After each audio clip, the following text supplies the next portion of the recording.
Let me get this in. All you guys want to cut taxes en route to bringing down the deficit. That's the current principle. No, I didn't say anything about taxes, Steve. Spending. I want the government to stop spending. Stop spending. Stop spending. Stop spending. Stop spending. That's what we want. And cut the capital gains spending. Cut capital gains. Cut capital. Make it 0% and see what happens. I think it'd be very good.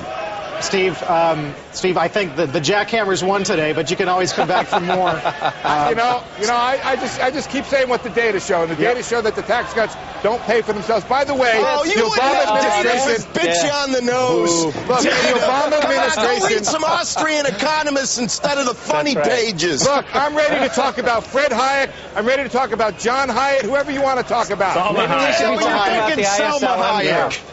There's an economist we can all follow. We're going to cut taxes and that deficit at the same time. Go back to Russia where you understand the state and the citizen.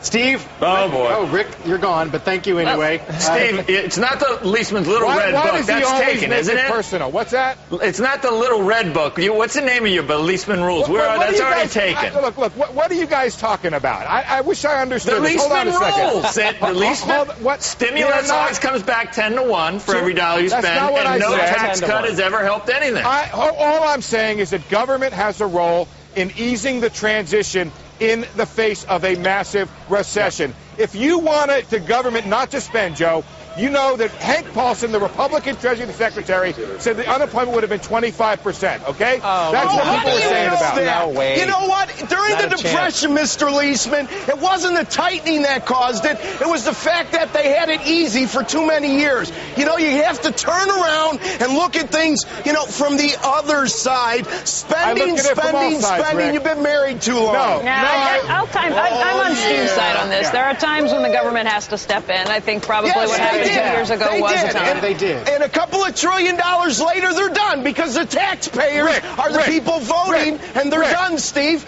Talk all you want. They're done. Rick, you tell me, how much Merkel's of the deficit... done. Europe's done because the voting electorate has said they're done. Okay, I agree with you that the politics have turned against deficit spending. But, Rick, how much of the deficit increase do you think comes from the economy?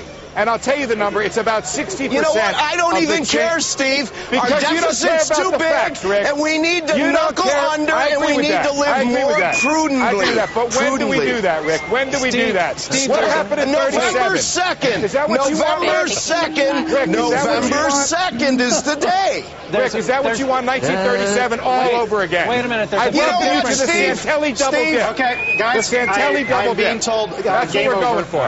Game over. That was good, though. The 30s have given more rise to liberal economists. Extra time. Steve, Rick, Jeff, thanks a lot. The governor's going to be here for the rest of the hour. Mission accomplished.